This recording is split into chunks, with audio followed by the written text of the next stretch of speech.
go! Let's go! Let's go! Home run, let's get it. Yes! Get him up out Welcome, home run. In a tip, in it. Let's go, throw your hats up. Look what Pinky got it. They double teaming Trey. Give it to Dre. Give it to Jonte. Pass it over to Bogey. Bogey driving.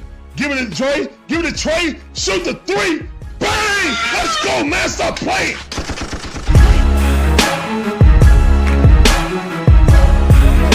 He did not put Ritter in.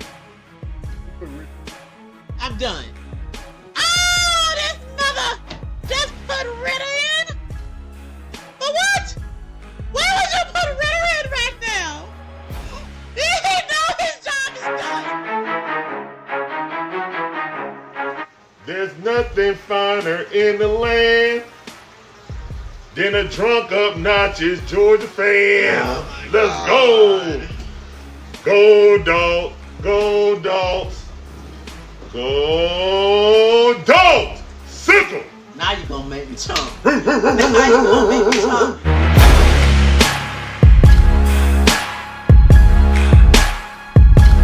We ain't gonna tiptoe around the issues. Remember, we don't do woulda, shoulda, coulda, what up in here. Barbecue and mildew time.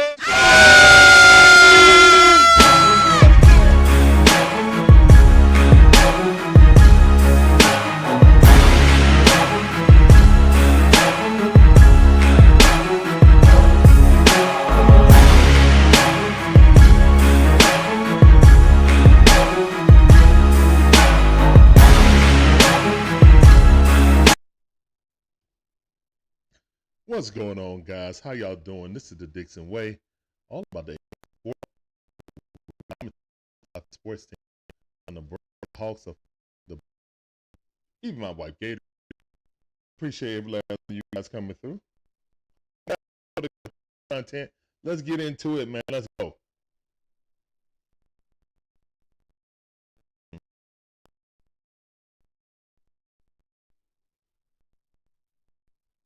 I'm not sure. Sports and Society, how you doing? Welcome back to the stream. I see you, fam. Let's see who all was in here. Richard Carr came in first. My wife came in and greeted him. What's going on, Richard Carr? Sports Society. Appreciate y'all coming through. Nah, that's not working. Let's do this. There we go. We'll use that sounder for right now. Let's try something. That and then that. Let's see if that'll make it work.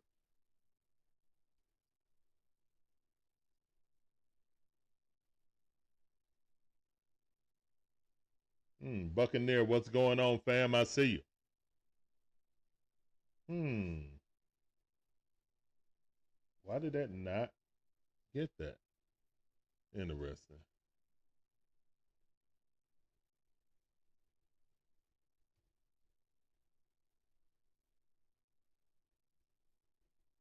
All right, I see Buccaneer. Coach, what up, Coach? I see you. What's going on?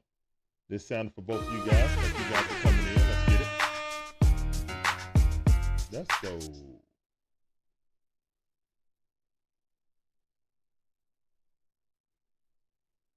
I'm going to open this up. Just to make sure.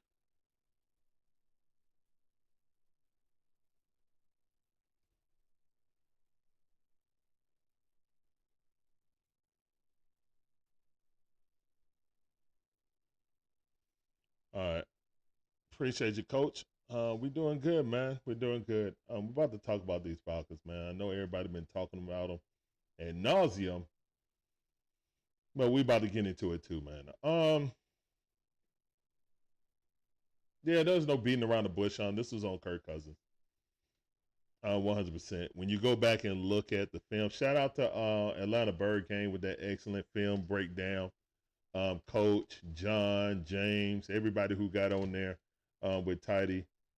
Excellent stuff. I wish I could have got on there yesterday with you guys, but you guys were looking at the film so intently that y'all missed my what's the name, but it don't matter. I like the points that you guys are bringing out. And guys, if you don't know about Atlanta Bird Game, check them out on Facebook or on YouTube.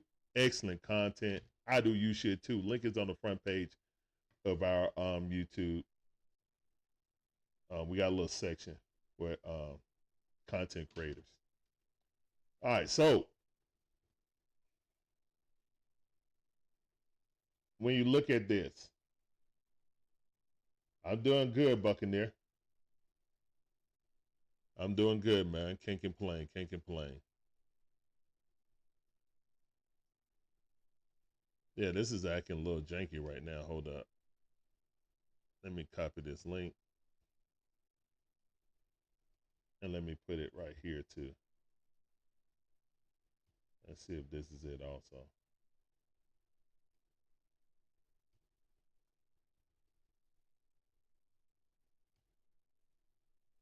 All right, guys. You guys hear me? Put a 1 in the chat.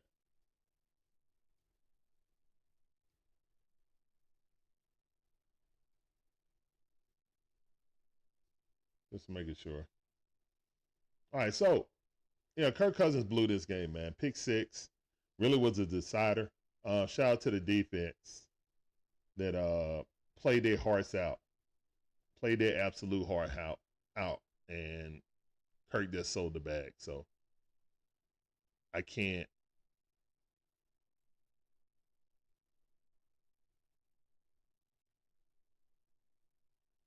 like not put this on Kirk. You know?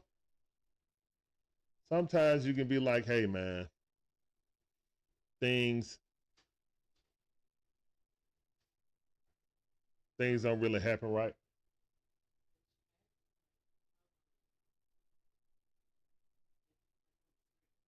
The chat's on the screen. Oh my goodness. Oh, I see. Why is it up there like that? What in the world?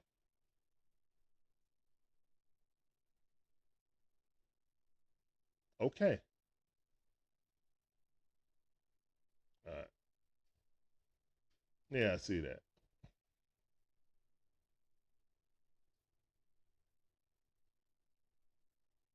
Yeah, I gotta. Yeah, that's all messed up. Ninja chat. Close the eye. All right, cool. Sorry about that. All right, we're gonna do this the old-fashioned way.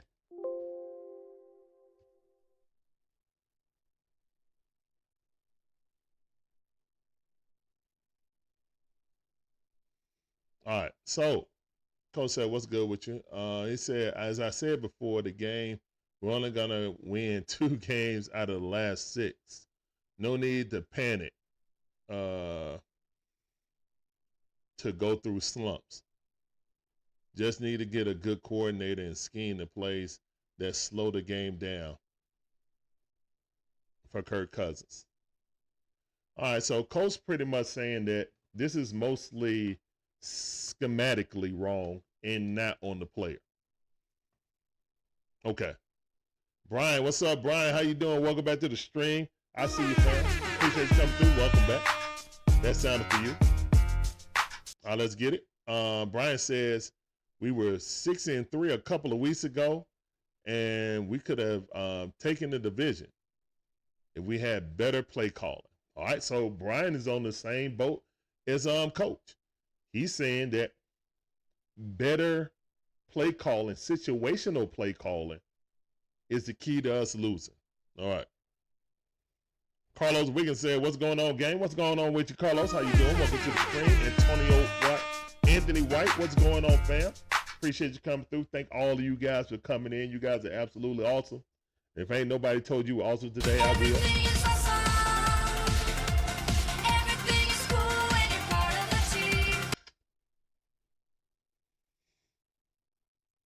All right, so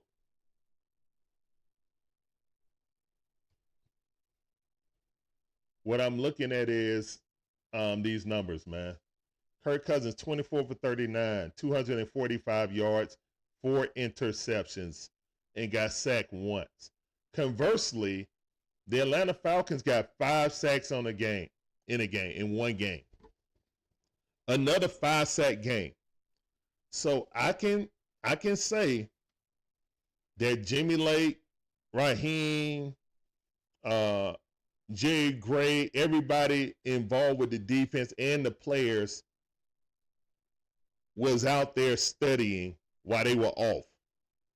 Was out there putting in the preparation to be ready and prepared for this Charger team. Because you only gave up 3 field goals as a defense. I have to give a round of applause to the defense. They used their time, their 2 weeks. Great. But again, kind of like my boy Wolf Solidified said, you did your job. So, about time. So, we love that. But the offense right now, man, yeah, it can be schematic, but I think it's Kirk Cousins, man. On several of those plays, and I don't want to go through play by play because that's not what we do. Y'all know the plays. They are burnt in your head. But I would tell you that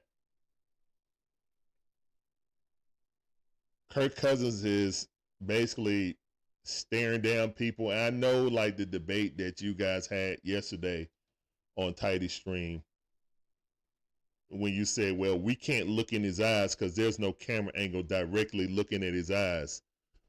You know what I'm saying? So we can't say he's not staring down a receiver. The only thing I can say on that is that if you look at the defenders and their posture, defenders are reacting. Well, at least it seems like the defenders are reacting to what Kirk Cousins is looking at. Because of the play design, on every interception, like the first interception, the safety was looking at Kirk Cousins' eyes. He told the corner to break off. Because the corner was about to turn around and run. He yelled to him, flat. Because he's staring right at Kirk Cousins' eyes. He broke off and intercepted. If Kirk would have looked up with his progression, now I know you're supposed to look up and then look down and come back towards you. That's a natural progression. I understand that. But I don't know, man. It just seemed like to me that he is zeroing in, like, whoever's the primary, like, option on this that he feel like is going to have the best matchup, he's going to that guy. And it wasn't just Bijan open a couple of times, but Algiers was open a couple of times. Or Pitts was open a couple of times. It's getting to the point, man. Like, he's really zeroing in on guys, man. It can be corrected. Like, if he was looking at a guy like that so hard, moving the defense with his eyes, and then quickly came back to the backside, there's a lot of open passes on the backside that he's missing, in my opinion. You know what I'm saying?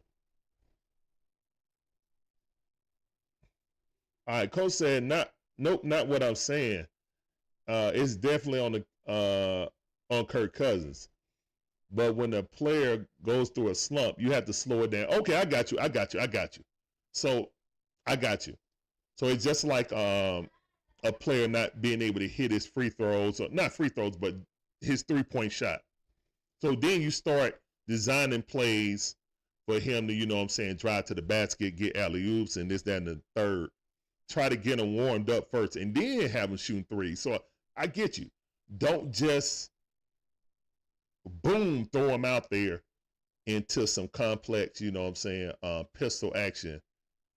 Okay, I got you on that, Coach. I got you. I'm with you on that. I'm with you. April Thomas, how you doing? Welcome to the stream. Appreciate you coming through. This sounded for you. Welcome to the Dixon Way stream.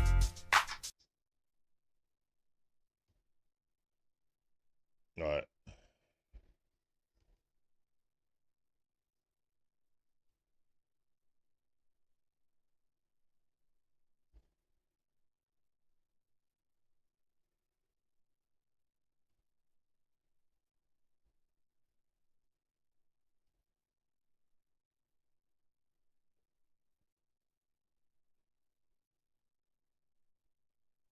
Let's see.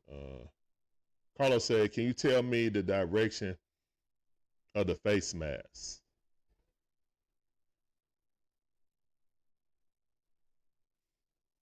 Oh, you saying you can tell by the direction of his face? Nah, but see, here's the thing. If you're in a triple, you know what I'm saying, set on one side, you flood left or flood right. You got three people in your eyesight. So him turning his head, he's not going to turn his head much. He's going to move his eyes. You know what I'm saying? Or if it's two people on one side. If you want to say that he's staring at that, I get it. You know what I'm saying? But there's proof that if he was looking at both players in the progression, he would have chose another one because it was more advantageous to complete the pass for not only bigger yards, but a safer and a higher percentage of a pass. You know, that coupled with the defenders looking like they know exactly where the ball is going kind of indicates that he's kind of staring down receivers, you know. But again, I don't have the end zone view, you know what I'm saying, right behind the safety. So you get some, but you don't get the all 22. You know what I'm saying? You don't get the ones that the guys are in the end zone from one pylon to another, and they got their cameras right there and they looking. You don't get that. That way you can see directly in that man's eyes, directly what the safety is seeing. So, but 4 interceptions and a pick 6, that cost the game. Kind of like Jameis Winston last night. He threw for 500 yards or almost, but he threw 2 pick 6s. If he didn't do that, they win the game in Denver. So yeah, man, turnovers like that are key. And with Kirk kind of struggling, you can't have pick 6s, you know? You cannot have pick 6s if you're struggling. The past 3 games, excuse me, not weeks. It's really been 4 weeks, but 2-week bye week, whatever. Past 3 games, he has thrown nothing but interceptions, no touchdowns. All our touchdowns were rushing touchdowns. So this is a critical game right here between the Vikings and the Falcons. And the best player on our team offensively is Bijan Robinson. 26 carries, 102 yards, man. Just applause in the chat for Bijan, man. He was balling out of his mind. Mono Bear, what's going on? Joey Robinson, what's going on? Michael, what's going on? Appreciate y'all coming through. That sounded for y'all. Appreciate you.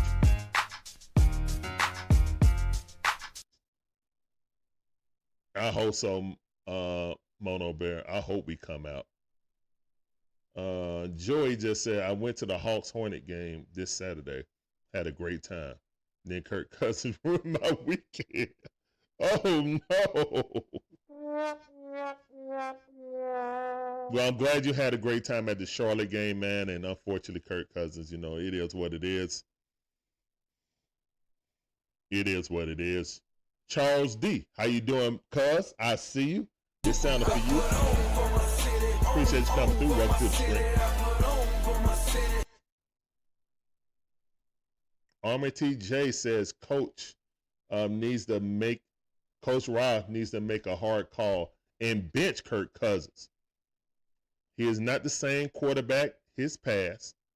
Watching him play is like watching Mike Tyson fight Paul. Oh, man. We're looking out for a KO that will never come. Oh, man. Oh, man. Oh.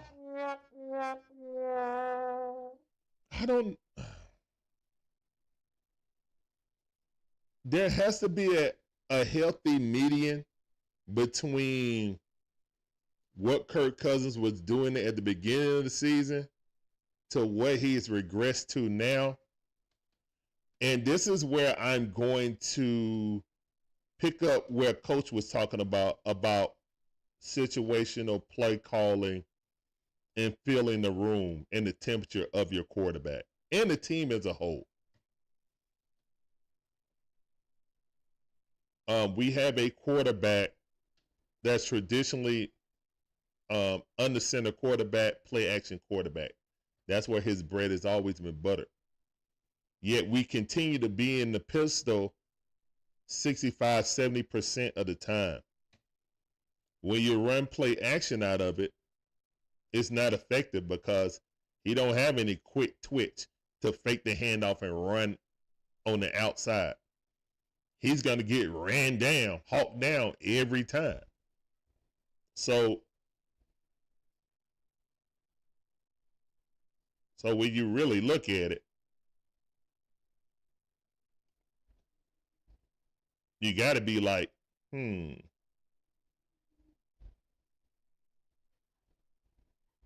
what am I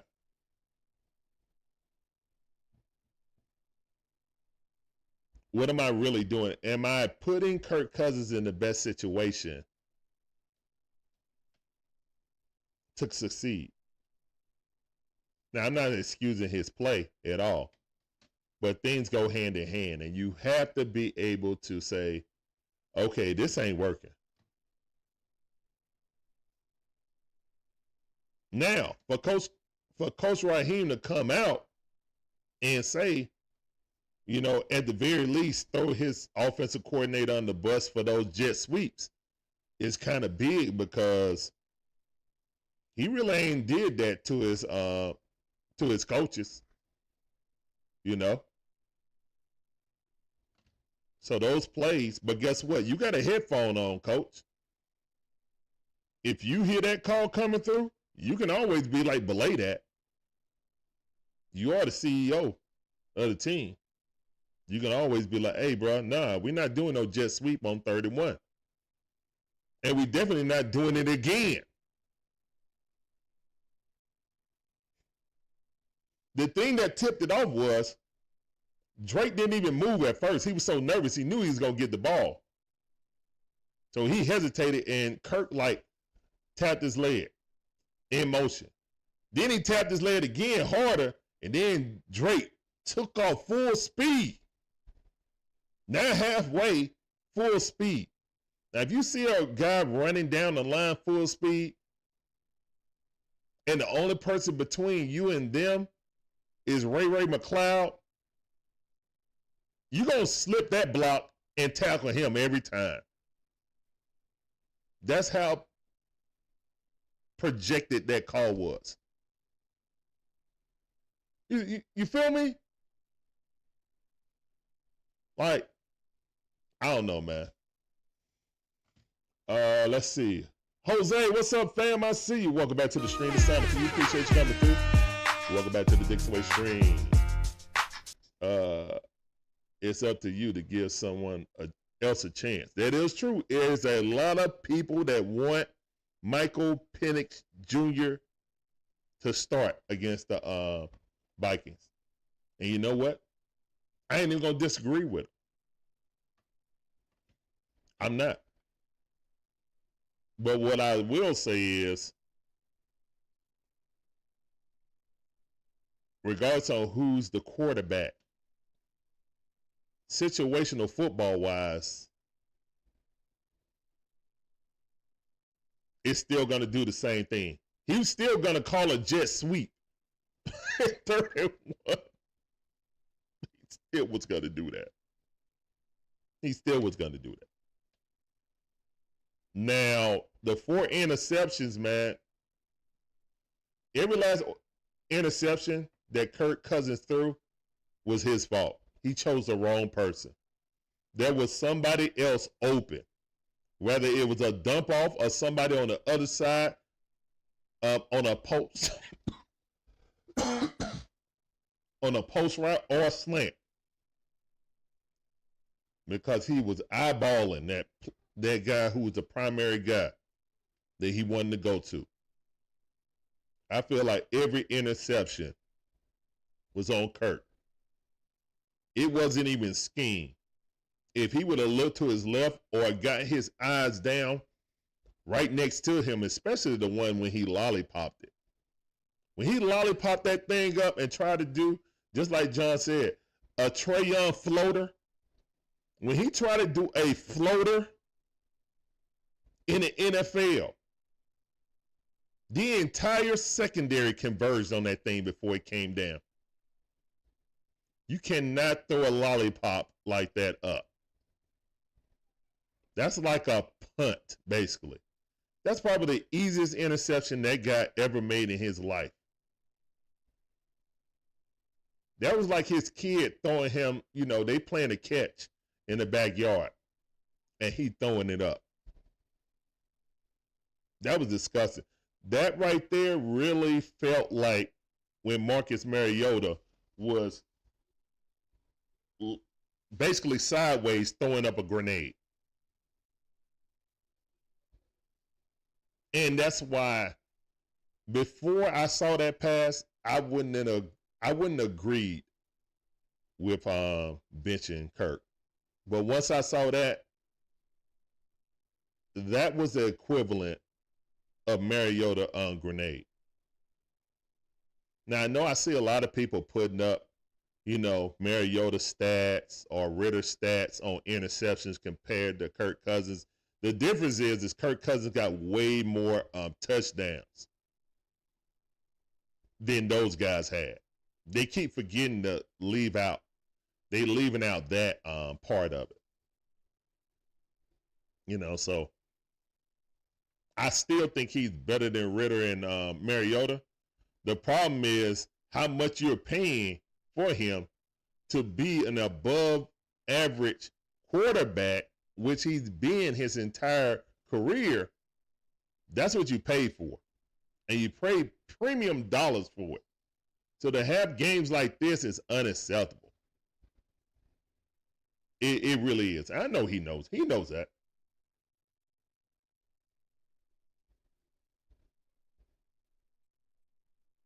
He knows that. Terry T, what's up, man? How you doing? T. Terry, I see you, man. Teams have figured out Kirk. I think teams have figured out Zach Robinson play calling and who Kirk like to go to. It's a thing called a book, and you got tendencies. And we're way past halfway point. We're in the last third of the season. And there's a book out on the Falcons, what Kirk like to do, what Zach Robinson like to do in certain situations, down and distance. There are tendencies. And those tendencies are out there, and teams are playing on that. That's the problem. The problem is I feel like we didn't go into that bye and devise a plan to counteract our deficiencies in our tails and the book that's out on it. Counter what we do. At the end of the season, that's what you need to be doing anyway. You need to be setting up. You got plays that won't work at the beginning of the season, but going to work at the end of the season because they got a book on you, and these are your tendencies. You're going to play off that.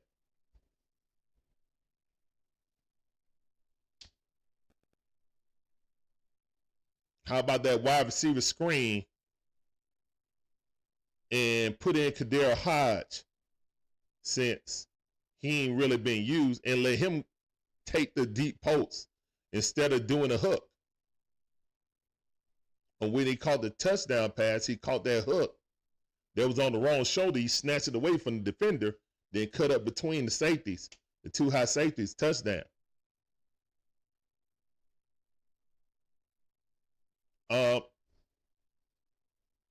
Let's see, what else? Joy said, I think we need to let Kirk finish the season at least. He has played good enough after playing bad before. I also think people are overreacting with Kyle Pitts. Thank you, Joey, for bringing up the next subject. Kyle Pitts. This is a complicated issue because I feel like Kyle Pitts is, I think he's probably the first person on the team that's lost faith in Kirk Cousins.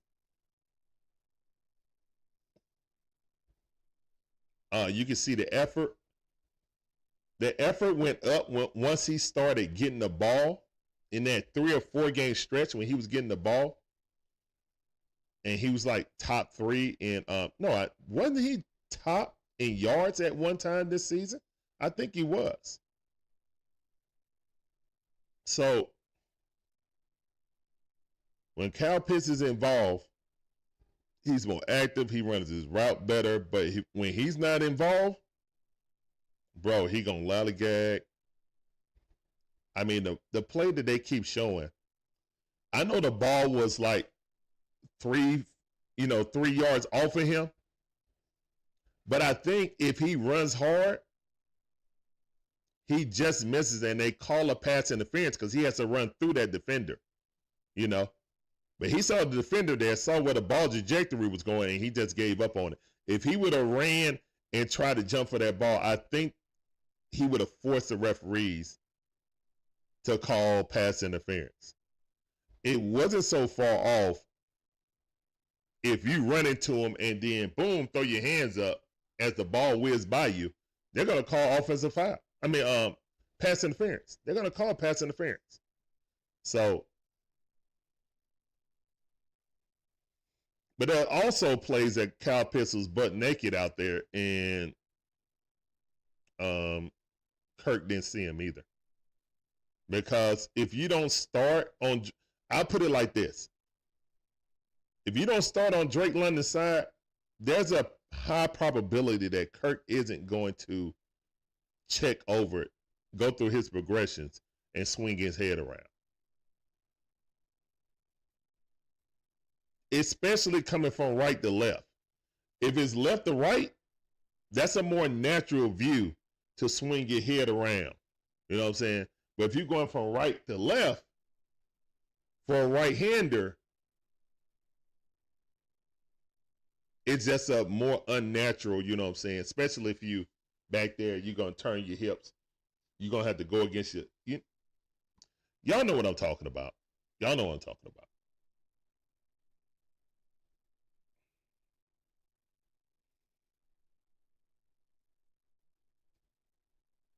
Jose said we should have kicked the field goal instead of going for a 4th down. Yes, I agree.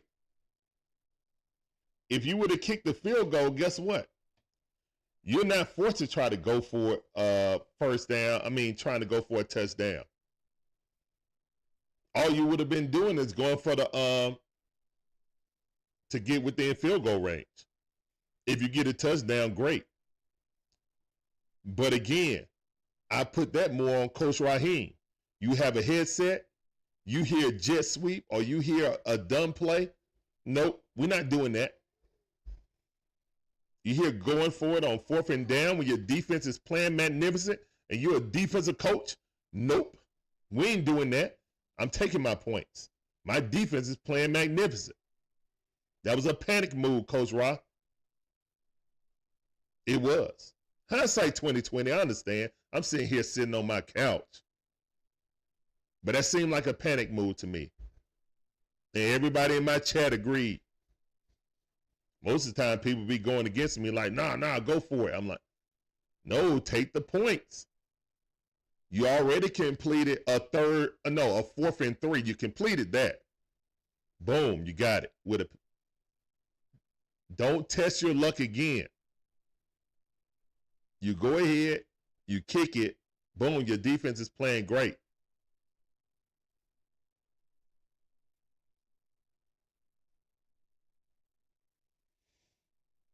Just saying. Defense only gave up 9 points, 3 field goals, nothing in the second half. If you don't throw that pick six, Kirk Cousins, you win the game. You win the game. 9-13. You win the game.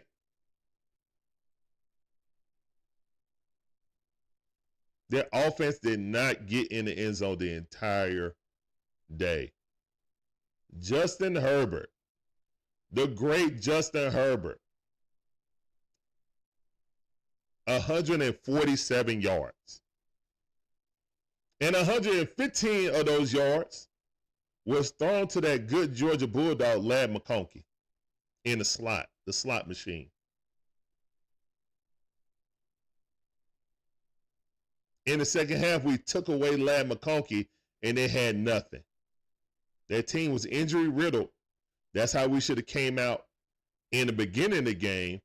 But the problem was, we was like, hey, we're going to let this rookie beat us. Let's see what he got. And he showed you. He was like, nope, we're not doing that no more. Nope. So great adjustments by Jimmy Lake and Raheem at halftime. And normally they do have good halftime adjustments. Defense came to play. But yeah, Kirk Cousins hasn't thrown a touchdown in 3 games. And thrown like 6 picks. Yeah, that has to be corrected.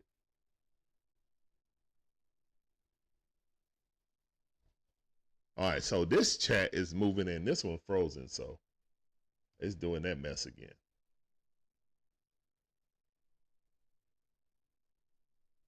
All right, there we go. What's up, Maris? How you doing, man? Appreciate you coming through. I see you. Solid Shiesty, how you doing? Appreciate you coming through. He said, don't bench Kirk. I don't think Coach will bench Kirk. But once I saw that floater, once I saw that Trae Young floater from Kirk Cousins, that looked like the Mariota. I mean, in my mind, I'm like, what the heck was that? Exact same thing I said when Mariota threw that grenade from his butt. Luckily, one of his cheeks was down. They called it, he was down, basically a sack. But yeah, literally should have been like, he didn't have to throw that. And if he would have stepped up in the pocket, he could have cleaned. If he would have stepped up in the pocket, his eyes would have came down. And he would have saw Bijan sprinting away from the linebacker for a wide open touchdown. The other one, when he underthrew the ball and Mooney tried to come back and he slid and tried to catch it, Bijan was so butt naked on the right hand side. The linebacker, and that was another play that they were looking at his eyes, because the linebacker kind of drifted to Bijan, and then he looked at Kirk Cousins and immediately started running back, trying to get in that zone behind him. Both of them did. So you see the safety, both linebackers basically go to the spot where Kirk is looking. They looking. As soon as he winds up, they run into the spot. Bijan is butt naked wide. Like, if he was looking at Mooney like that, and he swung his eyes over to Bijan was wide open. Boom, hit him, touchdown. It would have been like that touchdown when Bijan ran and just stopped and let the defender go by him. That's exactly what would have happened that time. Exactly what would have happened that time. It's a lot of times that Algiers and Bijan was wide open with a safety or linebacker 10 yards off of them. 7 yards off of them. But he never checked down. I trust Bijan to juke one man more than you trying to fit it into a tight hole in double coverage. Or shooting a floater in football. I ain't never seen a floater in football. Everyone thinks we should give up on Murray's talking about American football season ending in the moment basketball. No, sir, not for me. Not for me. I have noticed Pitt's effort go down. He's way too. Look, man, forget that talent. Forget that so-called talent thing, man. You can be physically like gifted, but I always think, man, being mentally tough is a skill. And a lot of players have the physical gifts, but don't have the mental skill to be a great player. I know most people talk about skill as physical prowess. I don't. And that's not just in football, that's in all sports. Some people can be physically gifted, but mentally weak. You feel me? But when you combine the physically gifted with the mentally elite, that's when you get Hall of Fame play.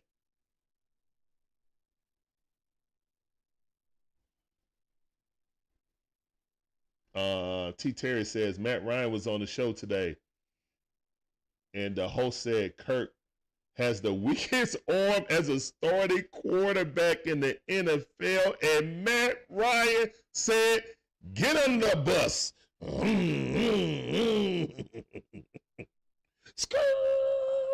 What did Matt Ryan say? Matt Ryan co-signed on that. Oh, I got to check that out. I got to check out Matt Ryan throwing somebody under the bus. Interesting. Okay, I'm gonna have to check that out. Johnny R, what's going on, man? How you doing? Welcome to the stream. The sound of you. Appreciate you coming through. Welcome to the stream. Johnny says, what's happening, Dixon Way? The team must have gone on vacation during the bye week. Loyal fans deserve winning competitive team on the field. I agree with you. Oh, they went on vacation. Oh, no, this is what happened. After they got whooped, they came back here, and the coaching staff probably told them, hey, man, y'all got a week off. Go ahead. And then come back on Wednesday, come back around Tuesday or Wednesday. We might have one walkthrough. Go back home with your family. Eat on Thursday. Be here bright-eyed and bushy-tailed on Friday. We'll have another walkthrough. That was a practice. 2 walkthroughs, most likely. Not even walkthroughs. Probably Tuesday was probably just game plan. Going over game plan. Everybody take your Microsoft Pros or whatever it's called, your Surfaces, and take them home.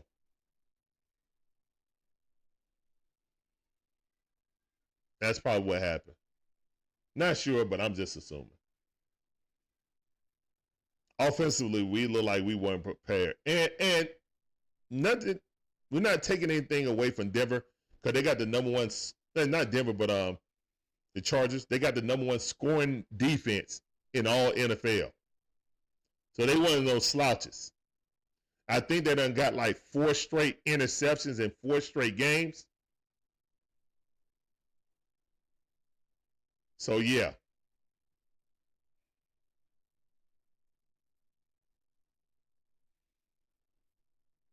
So, yeah, I mean, things like that, man. San Diego defense played well also. This was a defensive battle.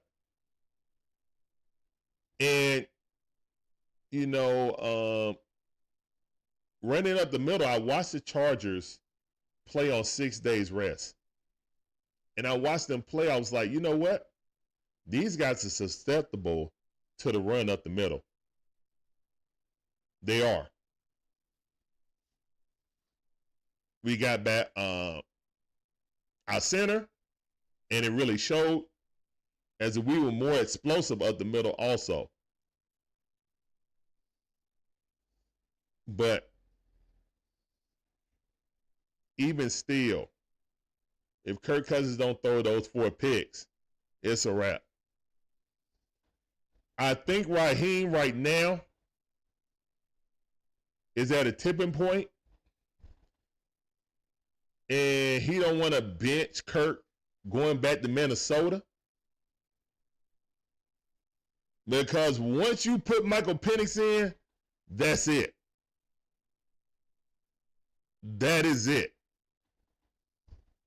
That's it for Kirk Cousins.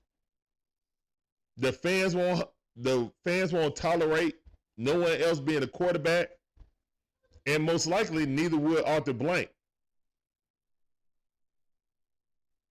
If you put him in, didn't like what he did, and then put Kirk Cousins in, then I'm gonna look at you super side-eyed, Coach Raheem. Like, seriously.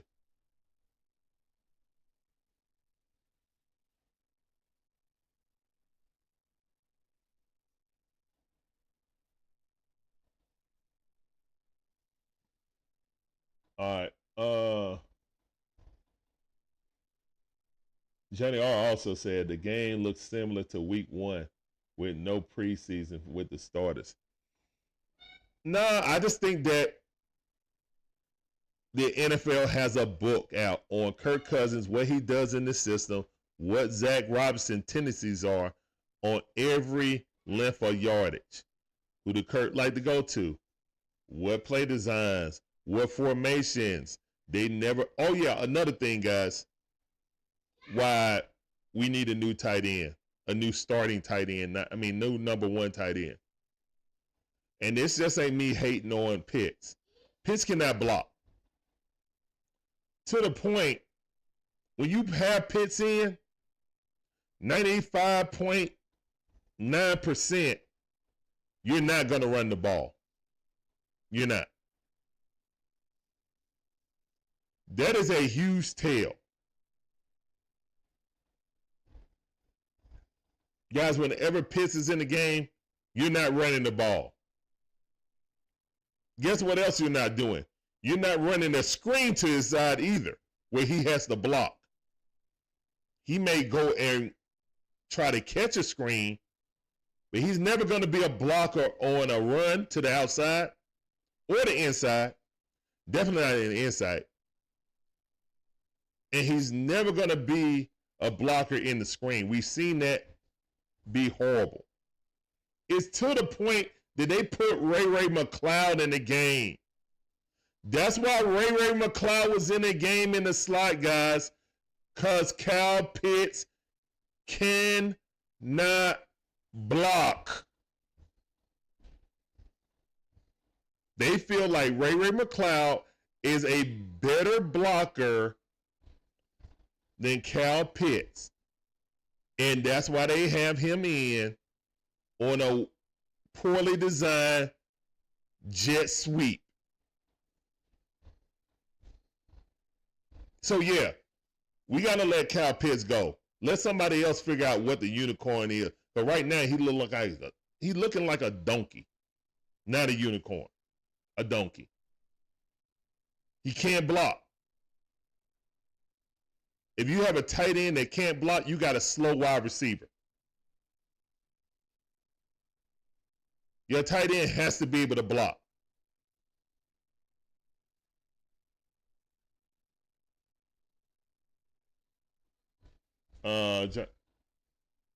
Murray said, if Kirk drops another 2 or 3 picks with no touchdown Sunday, there's going to be no, if he throws 2 or 3 picks, he should be benched in the middle of the game and bring out Michael Penix. If he throws 2 picks, Michael Penix needs to be picking up his helmet, putting it on, and starting to practice to throw with Drake or one of the coaches. I'm so serious. I am so serious. If you come out and throw 2 picks, I'm so serious, bro. Michael Penix, get up off the bench. Your time is now. What's the difference between Kyle Pitts and Zion Williamson? Zion Williamson does not care about being in shape enough to be a professional athlete. Like they used to talk about Barkley, talking about the round mound of rebound. He was never as big as Zion. He was never big as Zion. So good luck to the young man, but yeah.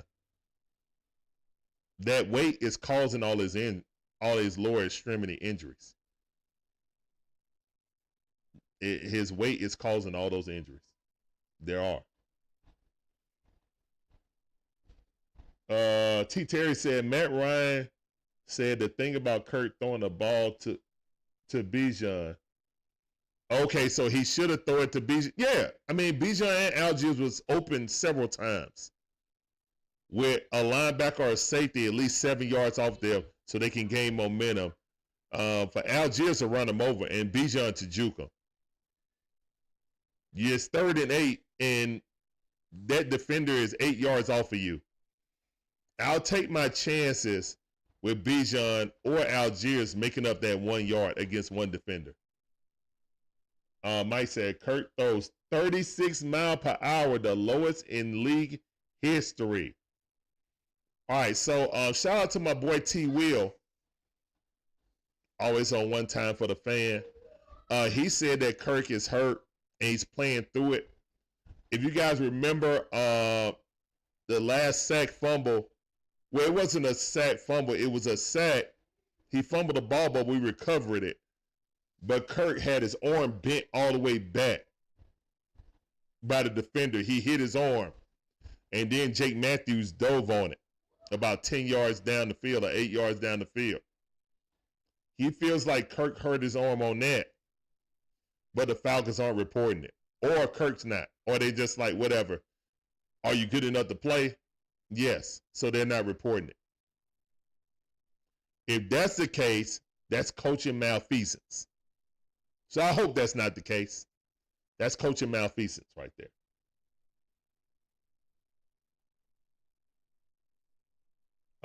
Buccaneer said, I don't think he can block better. The coaching staff thinks that Ray McCloud can block better than Kyle Pitts. That's why he's in that play. That's why he's lined up how Kyle Pitts will be lined up. First of all, that play is wrong because you want to have the tight end or whoever's going to block closer. There was such a big gap right there that the nickel corner or the safety could always squeeze up in between there. There's literally there's no way he could get there. And then they ran into this, they just flipped the play, hit triangle, flipped the play later on, and it got blown up even worse. And they ran to the weak side, or the short side of the field. So your angles are always going to be bad. Oh, my phone.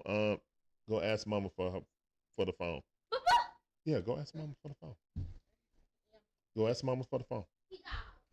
All right, so they always ran it to the short side of the field. So it wasn't like Bijan can take a more wider angle. You know what I'm saying? Not Bijan, but Ray McCloud or Drake London couldn't take a wider route.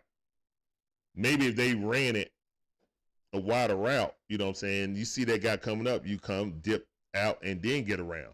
I will say if they could get around the corner, it was wide open. But it was so ill-conceived and schemed that you never were going to get past that nickel corner or that safety because he was uncovered, basically. I know Ray McCloud was right there in front of him, but he was on his inside shoulder. He was on his inside shoulder. And as soon as he see him running, he inched over. So there was no way he could block him. He could not block him. The only way he could block him if Ray was lined up next to the line. But again, when you don't have a tight end that can block, and you're putting in a third string wide receiver to come in and block for your jet sweep. That's why you need a new. That's why you don't re-sign Kyle Pitts. I wouldn't be surprised if Warner is going to be the starting tight end, because, yeah, at this point, Kyle Pitts can give you explosive moments, but him not being able to block pretty much telegraph what play you're going to do. Another thing that tips off our offense, and that ain't on Zach. That's not on Zach. That's on the player inability to block. You feel me? So, yeah. If you got Warner and Pitts in the game, you're always running to Warner's side. You never run it. You're never going to run the ball to Pitts' side. So the more I break things down and look at film, the more I'm just like, Zach kind of handicapped with this number 4 pick that cannot play his position. Kyle Pitts cannot play his position. When he make catches, is split out wide like a wide receiver. And we actually get matched up on a linebacker where he can use his speed versus linebackers to his advantage. But when they put small corners on him, he can't get free. And he don't run his routes good enough to post them up and be that big body like Drake do, like Drake London does. So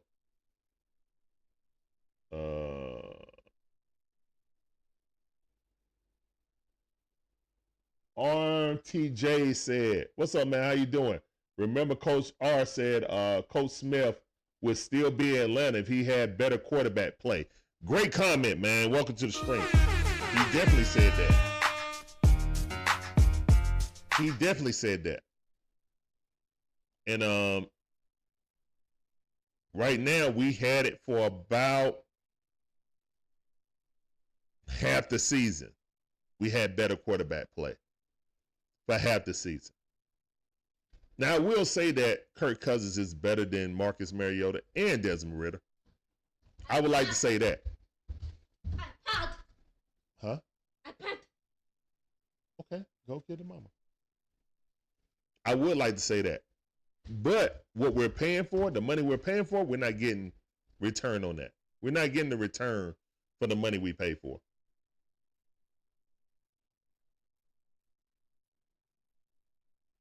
I mean, we could have did like what somebody said in this Bijan shirt and this white Falcon hat said, go get Russell Wilson. He's super cheap. And if you plan to get iPad, okay, go get it. Go get it. And if you plan, go to mama. If you plan to get a bridge quarterback, then having Russell Wilson on a very cheap deal would allow you to fill up and fill all the holes that you had on this team. Maybe you would have had enough money to convince Danielle Hunter to come. Don't offer the same amount of money, because of course he's gonna choose to go back to his hometown and to play with the hotshot quarterback. Of course he's gonna do that. But if you give him more money, he comes here. Now we're not even talking about pass rushing deficiencies. It's kind of like how Dyson Daniels' effect with Zachary Ricochet makes us a better defensive team. Guys, not to bring in the Hawks or nothing like that, but they're the 15th in the league, all because they added an elite defender. The same thing can happen if you add an elite pass rusher. It makes A.J. Terrell better. It makes Jesse Bates better. It makes the entire team better when you have someone that the offense has to scheme against, because he's a game wrecker. Man, Joey Bosa, he was getting close, and Kirk Cousins was seeing ghosts. And he was zooming in on it and just staring down his receivers. And the defense was like reacting to his eyes. Like, some of the times when the defense broke off to intercept the ball, especially the one on the pick six, that defender was straight looking at Kirk. And Kirk was straight looking at the wide receiver. Never saw him.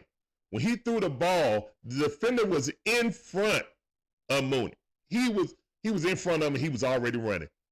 He was so far in front of him that the ball hit him in the chest. He was trying to run down the field before he caught it.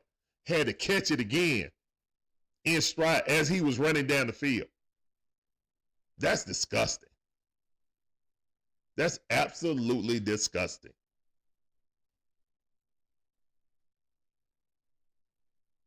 That's the book. Take this away, flash, check Kirk's eyes. He don't trust he don't trust Kyle Pitts. Don't worry about him. When Algiers in, he's never going to throw to Algiers in he threw it to Algiers, I think, once. Hold on, let me not lie. I got the stats right here. And he threw it to Algiers once. So Algiers was out there 9 times. So 1 reception and then 8 carries. But I'm sure he was out there for a couple of play actions. Not even play actions, he's just winning the routes. And I saw it because he was open a couple of times when Kirk didn't turn his head and check down.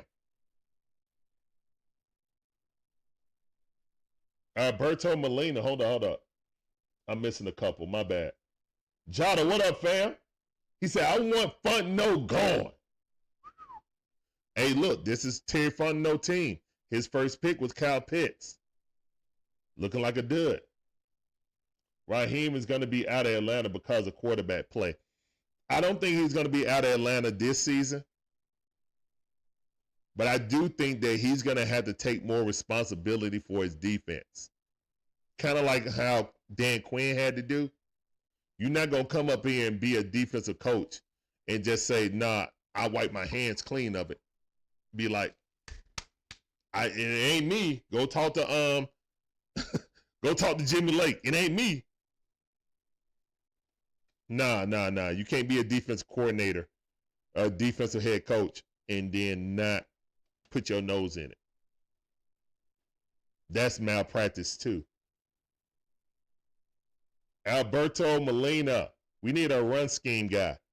No, we need. You talking about offensive coordinator? Well, that's the type of talent we have on this team. But I think we can be multiple, to be honest. It's just that Zach Robinson is young, you know what I'm saying? It's just situational.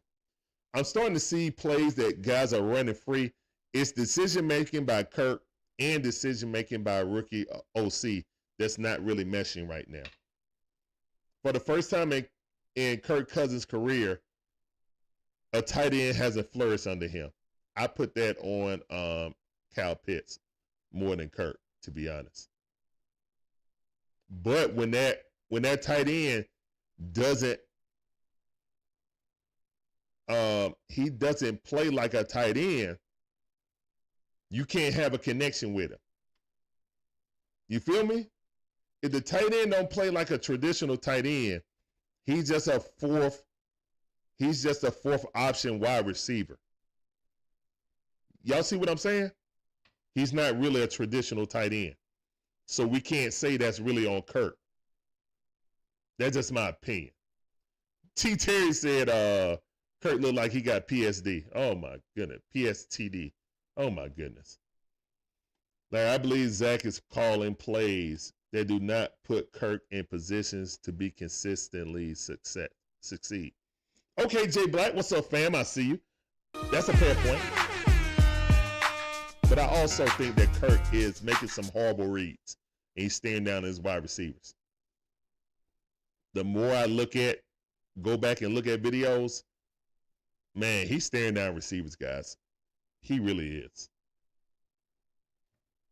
And it's also on, you know, our playbook is pretty much have a book on it. So defenses are practicing what our tendencies are, and we're falling right into their trap.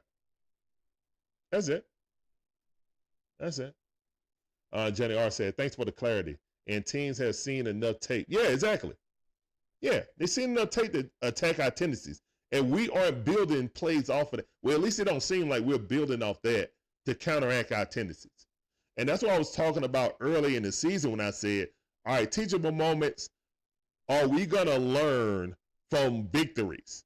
Not from losses, but from victories that we squeaked out. What can we do better not to end up in this situation? Because we ain't got Patrick Mahomes like the Chiefs do that can bail them out of playing bad for 3/4 of the game. We don't have that guy. You know what I'm saying? That guy is athletic Brady. That's who Patrick Mahomes is. Brady 2.0, athletic version of Brady. Mobile Brady, basically. So, when you have a guy like that, it's going to make you look smarter than anything. It's going to make you look like you're the best team ever, but you just got that dude. We don't have that. At least starting right now. Michael Penix could be that, but we don't know. My Ziggy, how you doing? He said, I'm not sure if Penix will be better than Kurt, but if he is as unmobile as Kurt is, he's going to be just as bad. If you watch Kurt, most of his mistakes are a result of him being sped up from the pass rush. Yes, great point, man, and welcome to the stream. I see that sounded for you. Appreciate you coming through. Welcome to the stream. What I'm going to say on that is, I feel you on that. But also Kirk Cousins, man, shout out to Tidy again with Atlanta Bird game, man. Had some great film breakdown. Him and shout out to On the Mark. You know what I'm saying? Shout out to Mark Washington, On the Mark, man. Also doing film study. Kirk Cousins is not climbing in the pocket, guys. If you know what climbing in the pocket is, if the blitz is coming on the outside, the pressure coming on the outside, step up about 2 or 3 feet while still looking down the field and deliver your pass. Offensive line is playing good, man. Offensive line is playing good. Kirk is just standing back there, and you know what? I don't think he got a feel of the pocket, or he's drifting back because he's mostly an under center quarterback. So walk with me now. Stay with me. Sorry about that, Chad. My bad. I know that's trademarked by you guys. I don't need no guys from the nightcap calling. But y'all listen. I'm about to go down this road. All right, so you got a quarterback that's made his bread and butter from playing under the center, play action, left or right, pro waggles, you know what I'm saying? 5 yard, 7 yard drops, right? Everybody understand that, right? So now you got a quarterback in a shotgun, right? His natural instinct is to drift back. Dude, you're already in the pocket. Okay? You're already in the pocket. You're in the shotgun 5 or 7 yards off the line of scrimmage. You drift back 1 or 2 steps to make the defenders run past you. You step up in the pocket. The pocket is clean. The only time you should, and once you got Dalman back, Dalman had the center of the field. If you guys look, it was barely in the times that they were getting beat up straight in the middle, having the pressure getting in his face. It was mostly in the outside. So they were attacking the guards and the tackles. Dalman was handling his business, and he will help, you know what I'm saying, double team whoever needed the help. You feel me? Whichever side was overloaded. If they didn't line anybody up over Dalman. So, and Dalman, a lot of people got on Dalman about being a weak center, but actually last year, man, he was rated number 4 in all of the NFL by PFF as a center. So he was an excellent center. And running up the middle looked better when he came back. But I think Kirk Cousins' natural, instinct is to drop back 5 steps. But if you're already back in the pistol 5 or 7 yards behind the line of scrimmage, you are outrunning your pocket. Y'all see what I'm saying? Y'all got me? Am I exaggerating, or you guys think that's the case? All right. Let me check back with the chat.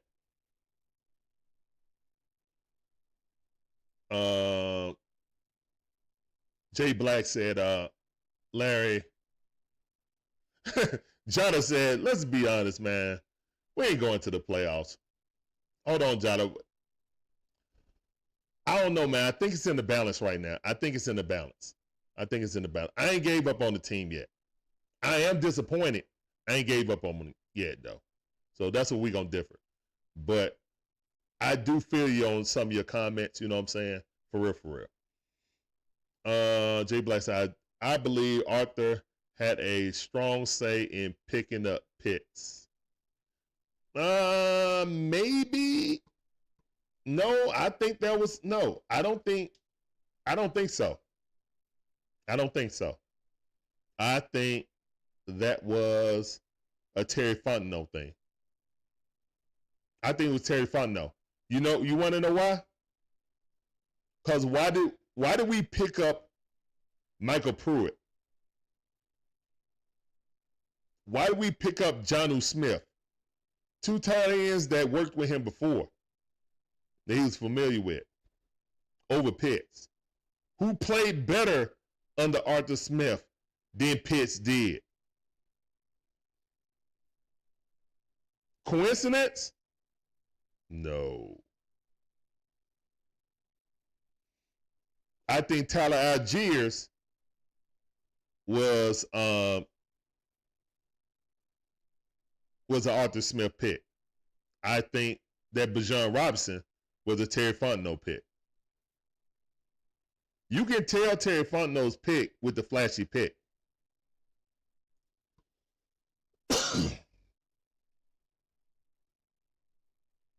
You go back and look at that draft, you can see who had more emotion when we picked those players. Who was high-fiving and skipping and jumping and dancing. Who was like,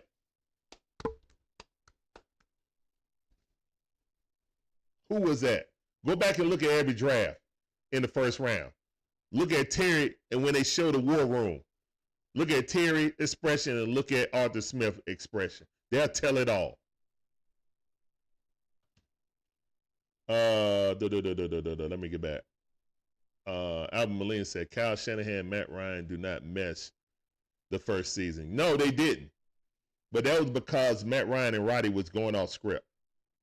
And love Roddy, but I think that's why Kyle Shanahan did that. I still don't like Kyle Shanahan for doing that to Roddy. When he ran like 3 or 4 straight plays of first down, because the people in the media was like, what are you doing with Roddy? We ain't getting the ball. What are we doing with Roddy? So as the arrogant, you know what, that Kyle Shanahan is, he said, okay, I'm going to show y'all. Roddy. All right, we went in. Okay. And then gave a look like, yeah. So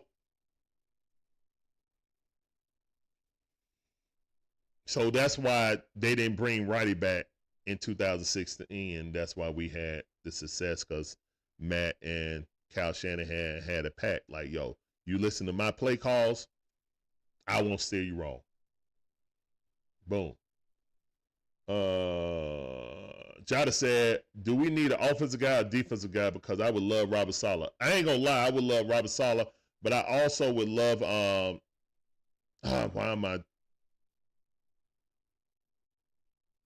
why am I forgetting his name?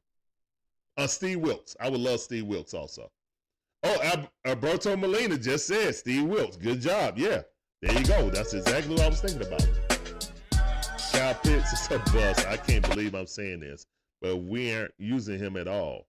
Then why drafting? Man, Terry is something else.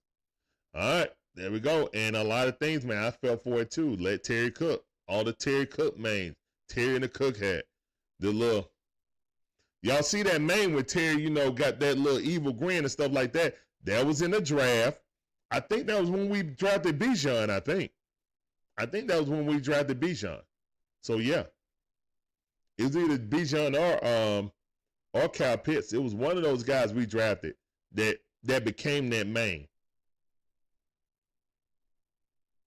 Brian Henry said it's also been 3 years since drafting him. Yeah, this is his 4th season. Yeah. This is Kyle Pitts' 4th season, just like it's Terry Fontenot 4th season. Brandon, how you doing? Hot take. Reed smoked what? Okay. Welcome to the stream. I really don't know what you're talking about. I appreciate you coming through, man. Oh, that sounded for you. Brian said we're approaching the end of his rookie contract. Exactly. It's a player option. I don't think you get. The only reason they bring back him is because if Terry Fontenot here, still here, he got to save face. But to be honest, they need to just cut ties at the end. I think it'll be better for Pitts too. He needed new scenery, man. It just wasn't working here. And then, you know, the fan base too. I mean, they pretty much tied up too. So it's just not a healthy situation for Kyle Pitts. T. Terry says Zach Robinson really came to Atlanta to coach Michael Penix Jr. His plays are designed for a quarterback with that skill. You know what I'm saying? He didn't come here for no week or 30. Well, look now. When y'all talking about Zach was here before they drafted Kyle Pitts. Zach was here before they even approached Kirk. So, no, he just trying to beat McVay. Because if you got Kyle Pitts, if you got Kirk Cousins, you should know what you should be doing. You should fit your offense around him instead of, you know what they used to do back in the day, man? They used to always try to fit quarterbacks into their system. And if they didn't fit your system, then they just discard you like garbage. A lot of mobile quarterbacks never got a fair shake because they never fit their offenses. Like how they cater offenses now to running quarterbacks, that was never the case back in the day, guys. You got to know how to run this West Coast offense or this run and shoot offense. We're not catering nothing. If you don't know how to do it, we're going to turn you into a wide receiver or a cornerback. That's literally what happened in the past. So, as an offensive coordinator, you got to be able to fit your playbook to your personnel. Your personnel should not have to fully adjust, especially a vet. If it's a rookie, okay, we drafted you for this.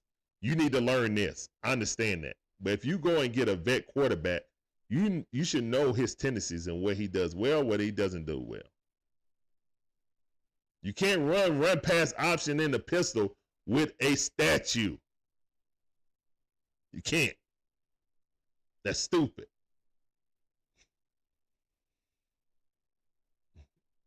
Jada said, fire Terry. A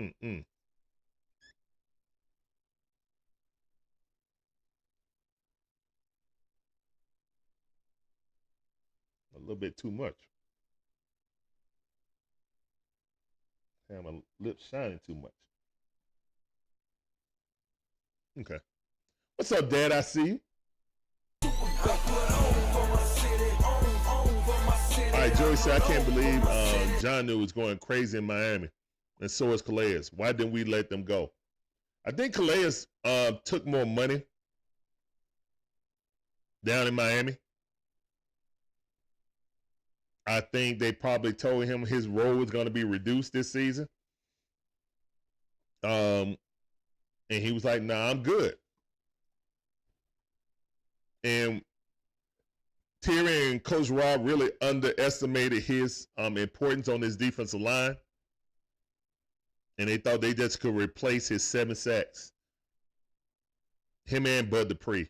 And so was not the case. Let's see. Carlos Wiggins said, Penix and Kirk are night and day. Please go watch the film on the Falcons' future. Yeah. But Penix, Penix, look, man, I watched Washington. I like Penix. Only thing I was worried about was his knees, his injury history. But his arm, I felt like him, Shedeur, had the 2 best arms in college football last season. It's just that Shedeur offensive line was worse than dirt last season. To pull out the yards he had with that flimsy offensive line was amazing.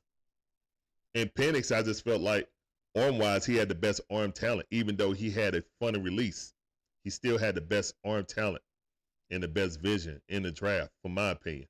I think Jaden Daniels was, the more raw prospect, but had the strongest arm, and better legs.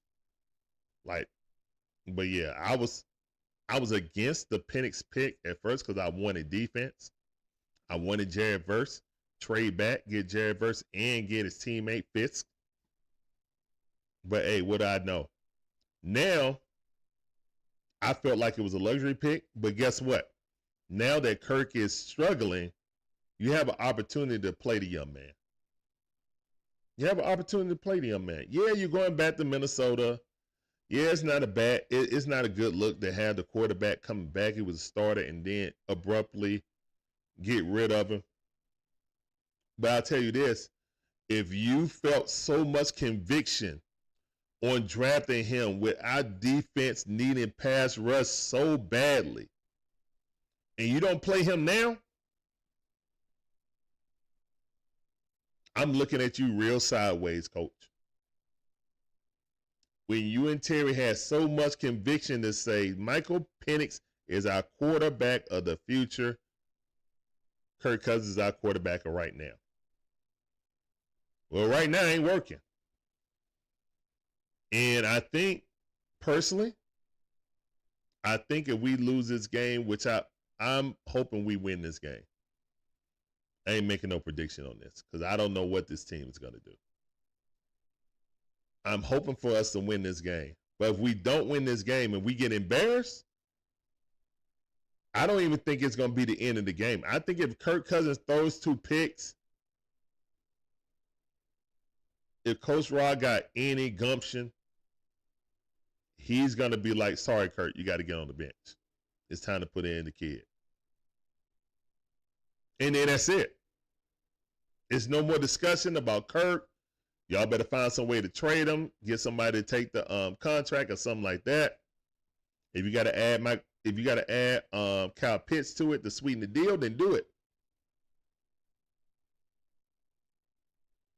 But yeah, you have to. All right.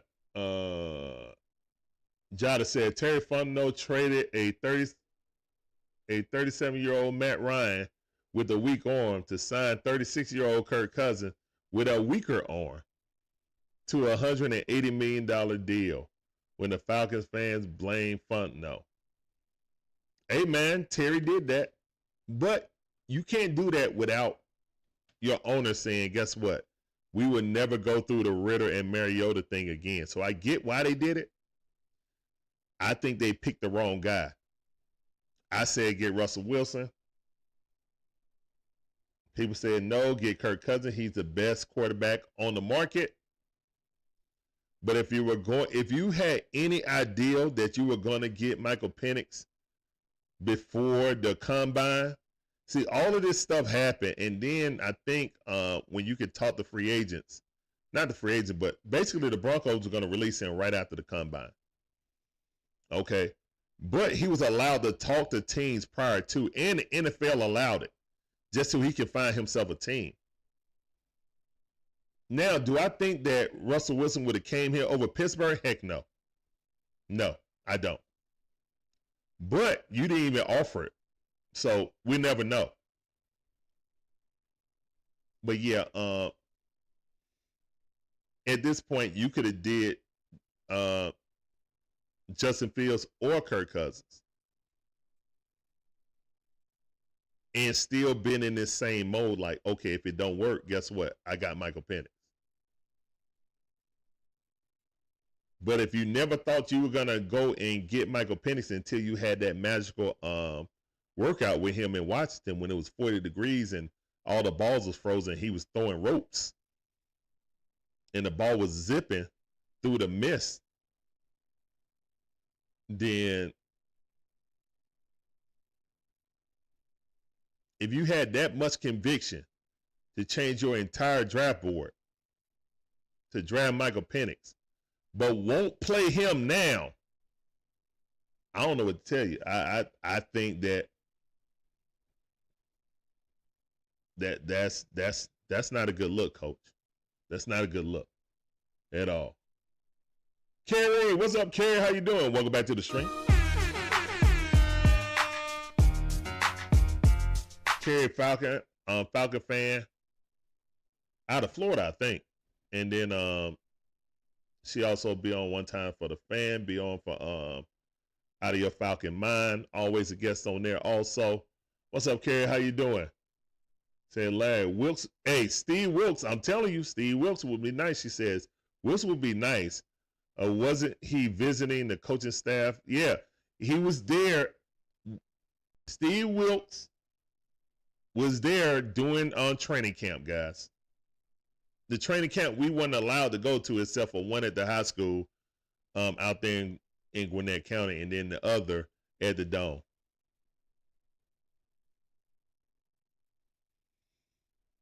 Yeah, he would have been great. That's one guy that I would say, hey, bring him in if you're not happy with Jimmy Lake. Bring him in. Everywhere he goes, the defense plays well. He knows when to blitz, when to pull out, the coverages and everything. Like, yeah, get Steve Wilkes in here. She said, hit that like button. Yes, please, everybody hit the like button. Please. Kerry said, I thought we offered Calais more money, but he wanted to go to Miami. He wanted to finish his career there, but he started out there. Oh, okay. I thought Calais started his career with Jacksonville and then went to Baltimore. I thought it was Jacksonville, then Baltimore. I could be wrong. Either way, it was Florida though, but I can't remember if it was Miami or Jacksonville. I get them teal colors mixed up, so you're probably right, Kerry. Jay Black said you're right about Calais, Larry. I also believe that Trice really impressed enough people to make them feel like that way against Calais. Well, here's the thing. Even if you feel like that, you still need that veteran presence right there. I guess they just felt like, especially with Grady coming off an injury. If Grady was healthy coming into the season, then yes, you would kind of justify getting rid of Calais. You can't have two elder statesmen on the defensive line like that. But the man got over 100 sacks in his career. His education, and Arnold looked like he was improving last year because Calais was there in his ear. So, I mean, I always remember Dwight Freeney, his 1 year here, and how well, Vic Busley did when he was here. That one Pro Bowl season, that one all NFL season, first team season. After that, he was never the same. So, one of the problem is Drake, hear me out. Tier 1 wide receivers, Chase, Jefferson, Lamb. What tier is Drake? I think Drake is a number 1, but he's like a tier 2 number 1. That's fair. Like, those guys are the elite of the elite. You know what I'm saying? I don't think he's in that category. You know what I'm saying? But I do think he's a very good number 1 wide receiver, and he's a possession receiver, kind of like the Chris Carter type. He's not a Randy Moss type. He's a Chris Carter type. You know, he's a throwback, guys. He has more tight end skills than Pitts does. He's a possession receiver. You know what I'm saying?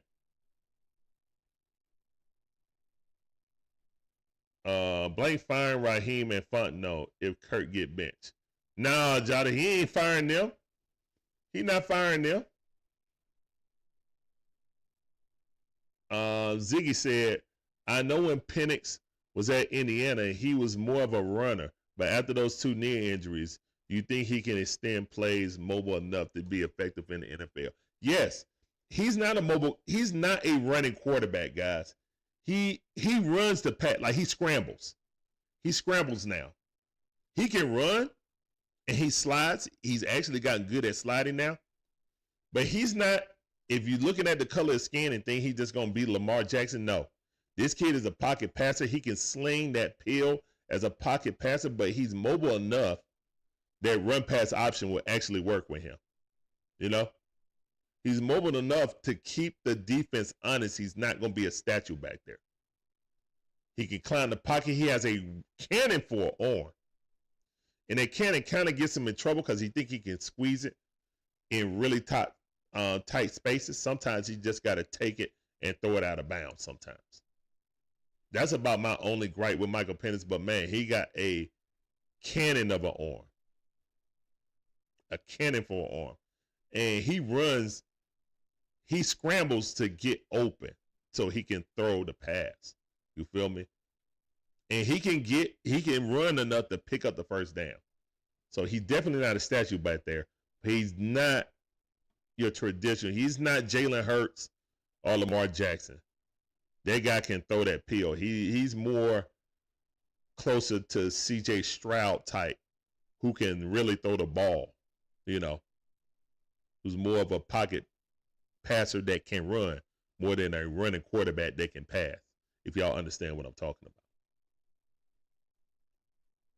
about. Army J says, one problem is Drake.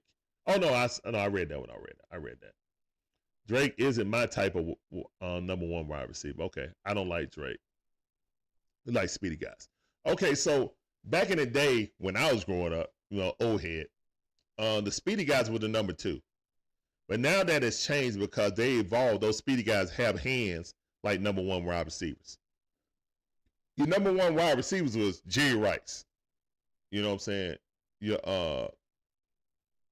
Claytons. Your Chris Carters, your possession receivers, your Terrence Mathis. You feel me? Those were your possession receivers. Your Andre Risons, your possession receivers. Run excellent routes, get it, got it, done. That's the mode Drake is. Drake is a throwback. Now, number 1 options are the deep threat that can also catch. You know, it has evolved. You feel me? I get what you're saying, Jada. Joey says, I like speedy guys too, but I feel like Drake basketball talents carry over for being a good receiver. Yes, I agree. Of course, Jamar Chase is better than Drake London. Come on, man. Those guys in the upper tier, you know? But I feel like Drake London is a quality starting number 1 wide receiver. He's just not elite, you know, because he don't have that take it off the top speed. But he do moss a lot of people.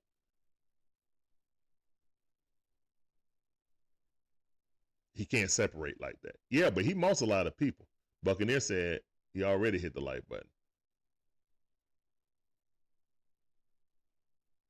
Oh, it bothers you how many people we could have got to replace Julio? Yeah. Yeah, we would have drafted Chase instead of you knew Julio won the league, you should have drafted Chase. If that's the option you want to do, You know what I'm saying? You should have drafted Fields or Chase or just get Micah Parsons, but no. Our GM loves offensive skill positions. That's what he loves to draft. That's what our GM loves to do.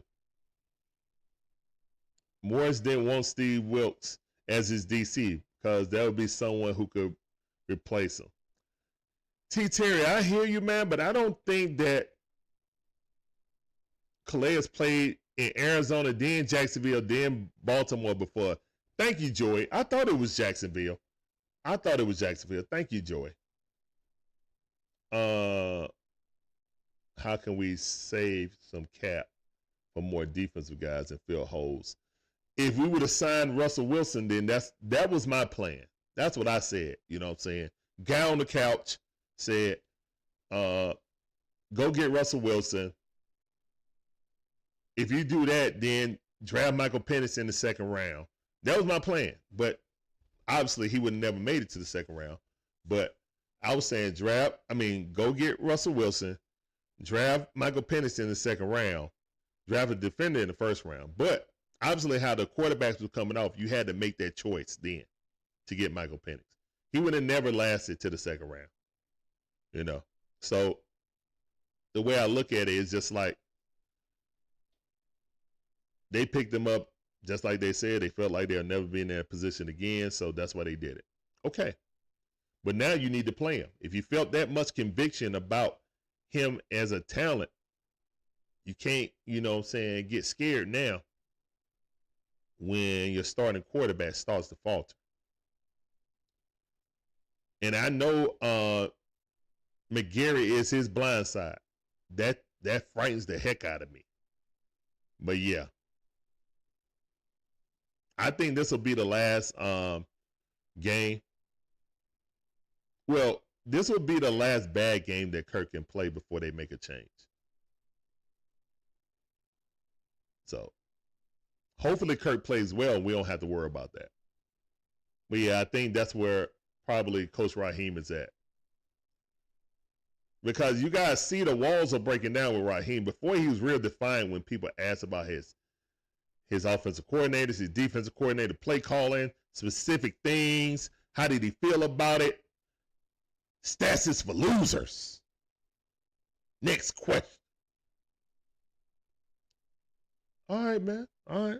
Stats is for losers. All right. Let me put that in my database. Stats are for losers. All right. Hopefully I don't have to circle back to this question.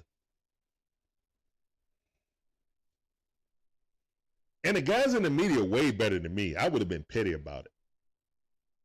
I might have came in with a sign and not even said it, just pulled it up. Been like, the stats still for losers? I wouldn't even say nothing. Would you care to reply, Coach Raheem? But that's just me. And we can't do that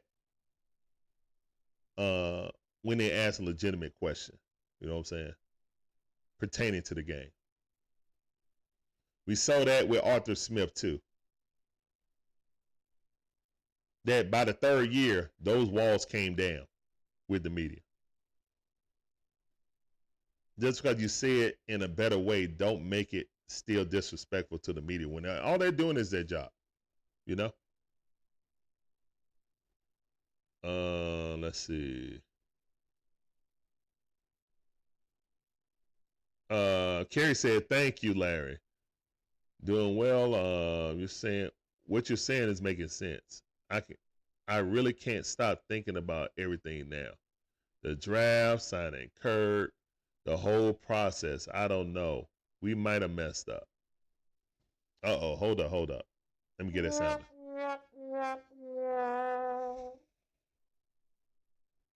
I'm not giving up on Coach Raheem right now. I feel like Coach Raheem hired all his homies. They never got a chance.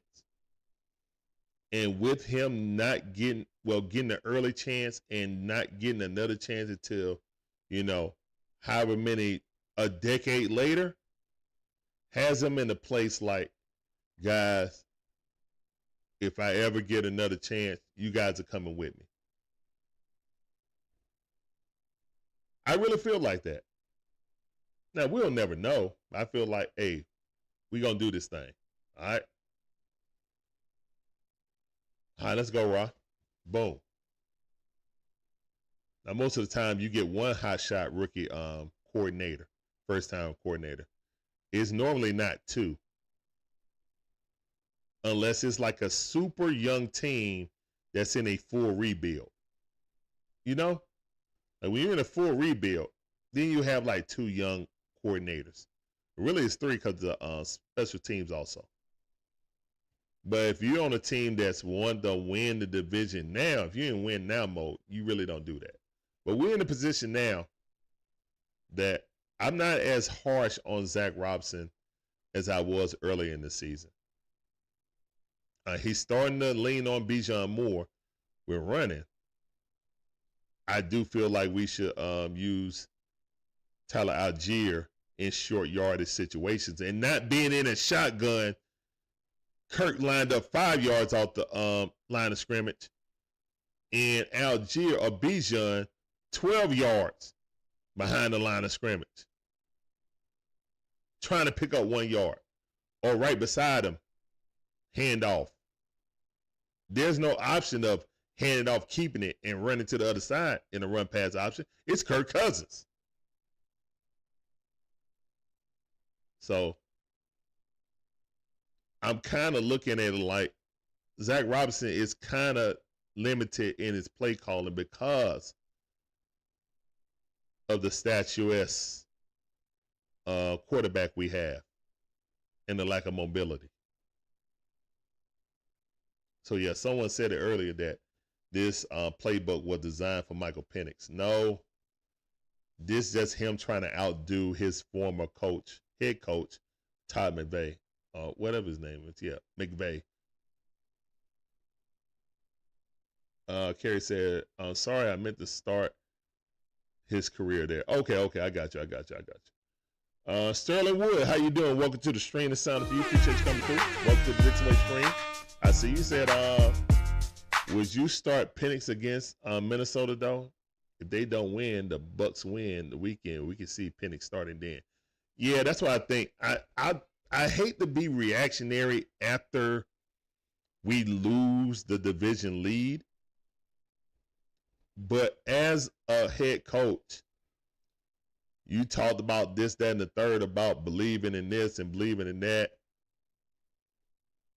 You are going to stick with Kirk this last game. If it don't happen then, I think leaders of the team will probably be like, hey, man, we might need to try the kid out. We got a chance to win this division, and we are pooping it down our legs. And we paid this quarterback. I mean, that by the end, it probably Arthur Blank will probably step in and meddle and be like, hey, man, my fan, did you see how empty the dome was? Or Mercedes-Benz Stadium? I know they hate calling it a dome. Whatever. Did you see how empty the dome was at the beginning of the game? You don't want apathy to set in, guys. As an owner, you do not want apathy. All of the goodwill and the momentum of the fan base behind this team in a matter of 3 weeks have been crapped down to bed. So it's barbecue. Hey, as we see on the Dixon Way, man, it's barbecue or mildew time. Guys, if you think we're going to barbecue, you think the Falcons going to win in Minnesota, put barbecue in the chat. If you think we're going to lose and Kirk Cousins ain't it, put mildew in the chat. I mean,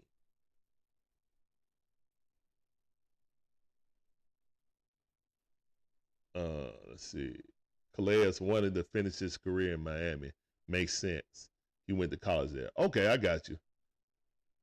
Kerry talking to Sterling. No, I wouldn't start Penix about Minnesota. They have one of the best defenses in the league, led by Brian Flores. If Kirk played like he did against the Chargers, though, yeah, play Penix after that. That sounds like something like Arthur Smith would say. What's up, JJ? How you doing, fam? Guys, make sure you check out Play by Play with JJ. Got some great content, Philadelphia-based content. Hey, JJ, are you gonna do Penn State if they play in the playoffs? I know you normally just do pros, so I don't know if you're gonna do like college football or not. JJ says it's time to move on for Kirk. It's kind of consensus even within the fan base or outside the fan base. They just looking like, why did y'all draft Penix for if you wasn't gonna play him?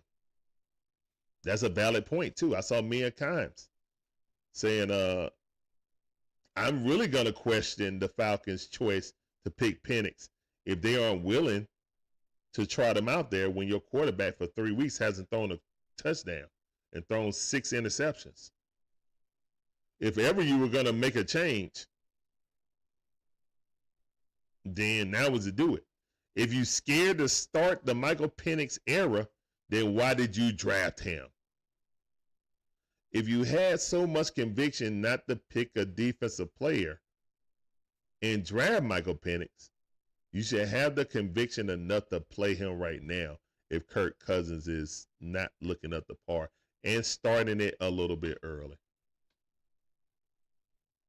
Because when you really think about it, guys, this defense is going to be changed because we know for one thing,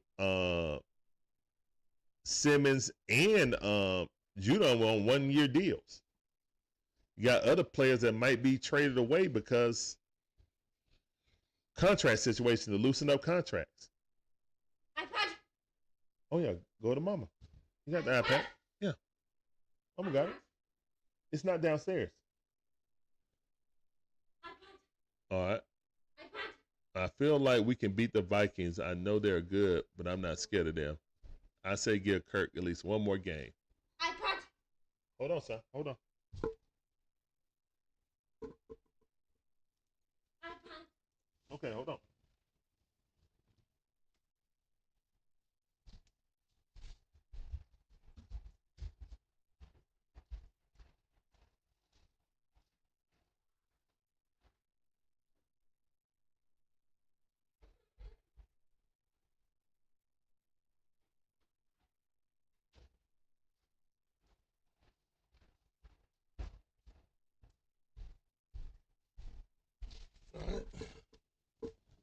Okay. All right. I'm going to ask a few more questions. We're going to get up out of here, man. We normally do an hour, but we're almost getting on the 2-hour range. So I like to thank everybody for coming here. You guys been absolutely awesome with the questions. Joey also said after the Vikings, the rest of the games are definitely beatable.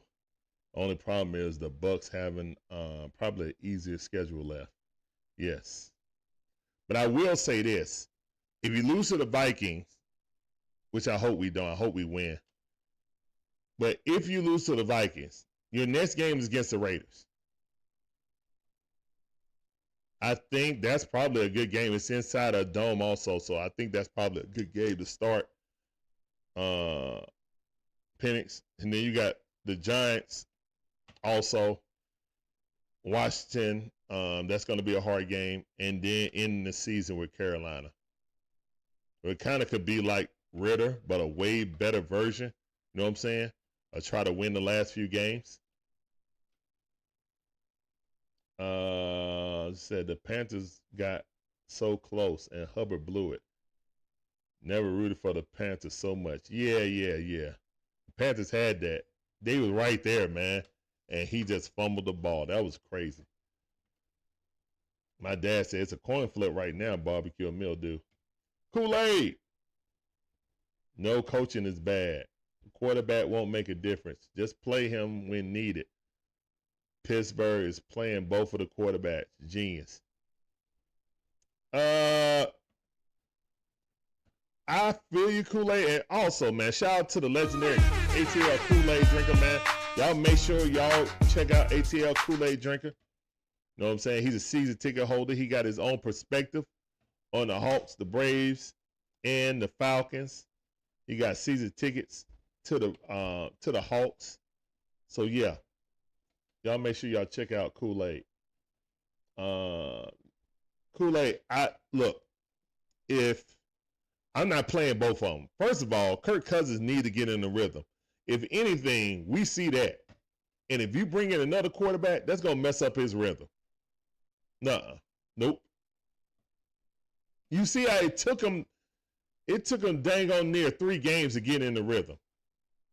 Then we started rattling off wins. And now he in the funk because they got a book on us, on what we like to do. So, in actuality, I don't think that'll be a prudent plan to do for Kirk Cousins and Michael Penix.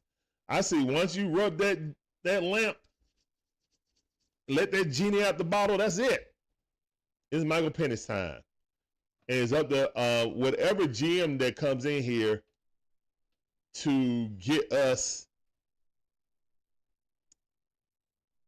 not only a new quarterback, well, not a new quarterback, but get Kirk Cousins off this, but make sure that whatever team get him a contract so it don't hurt us so much.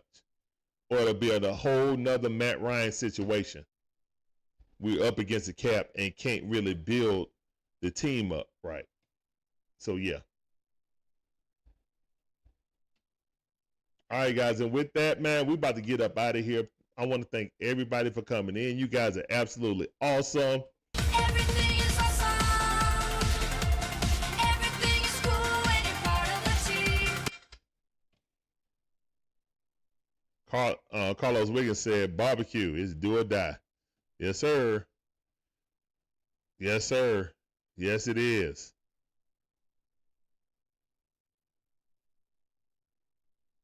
Yes, it is.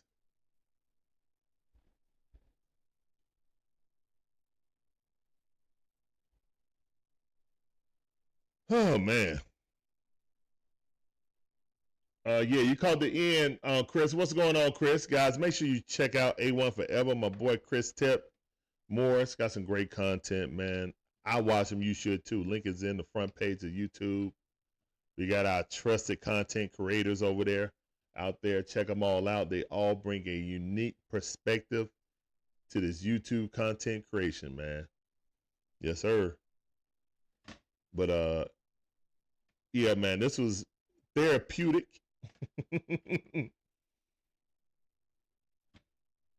Joy said, have a good one. You too, man. You too. Kool-Aid said, better be barbecue. Yeah, it better be barbecue for real, for real. Kerry said, feel like it's a must win on Sunday, but the same thing against the Broncos and Chargers. Yeah, I said the same thing too. Doing good, man. Doing good. Had a good old fashioned therapy session with everybody in here for 2 hours, man.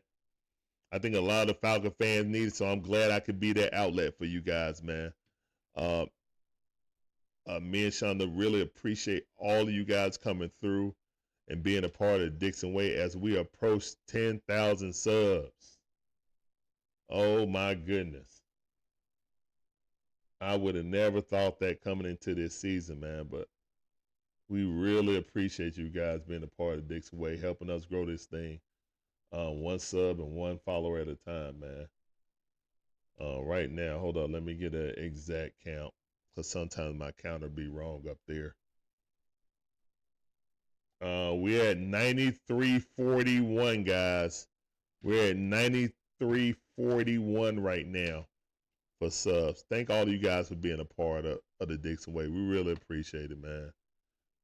To be able to be blessed and have the Falcon community welcome us and, you know, be a part of it, because, you know, we could just be streaming right here and talking to no one. So you guys rocking with us. We really appreciate it, man.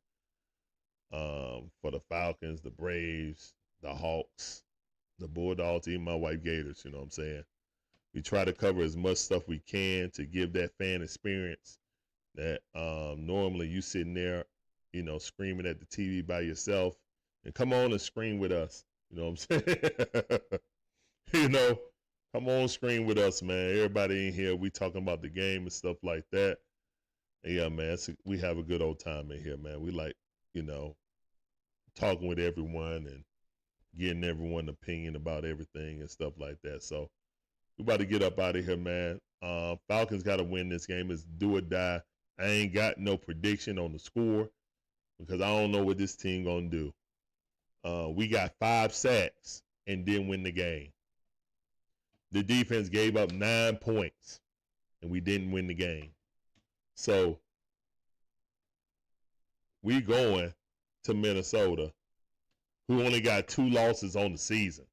They won the better team, top 4 team in top 4 to 6 team in the league right now. Yeah. Gotta win, man. Don't try to win the press conference, Coach Raw. I need you to win the game. Cause that's real Dan Quinn-ish. Don't bring that part of when you was here back here. The Dan Quinn isms. Embrace the suck. Cause right now I'm hearing that in my head, even though you ain't said it. So please, Coach Raw. Please. Get these guys right.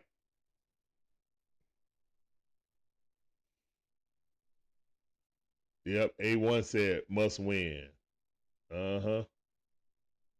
Kerry said we got to go 3-2 at the minimum. Yeah. 330. What up, 330? I see you, fam. Appreciate you coming through. Oh no, that thing is getting tagged. No. All right. I forgot that was there. Yeah, we got to win. We got that button need to be played. You know what I'm saying? At the end of that Minnesota game, getting a huge upset on the road in Minnesota.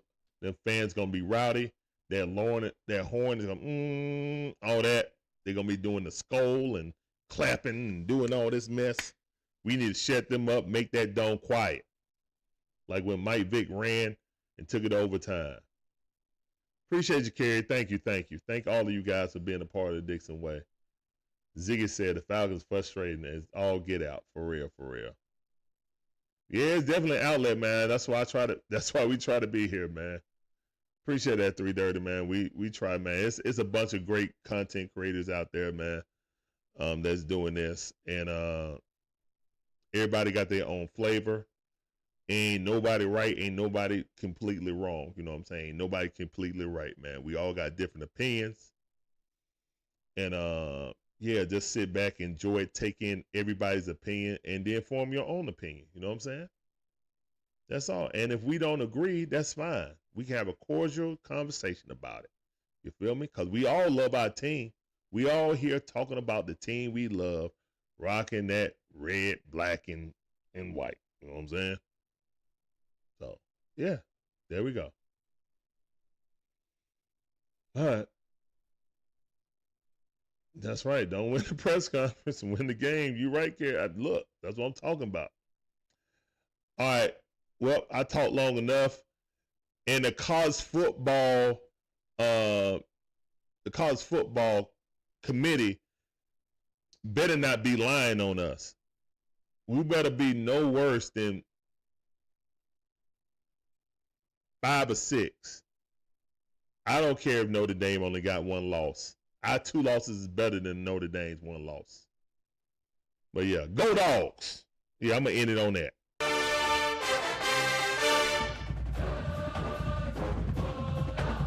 That's right, go Dogs. All right, guys, y'all take it easy, man. Peace up, A-Town down. We will see you guys tomorrow for the Atlanta Hawks game. Hawks versus the Bucks. The Bucks getting healthy. We getting healthy too. Let's go. We got Clamps down. Who is Clamps going to play on? Probably Dame. Dame about to have a real bad night. Real bad night. Clamps. All right, we're up out of here, man. Deuces.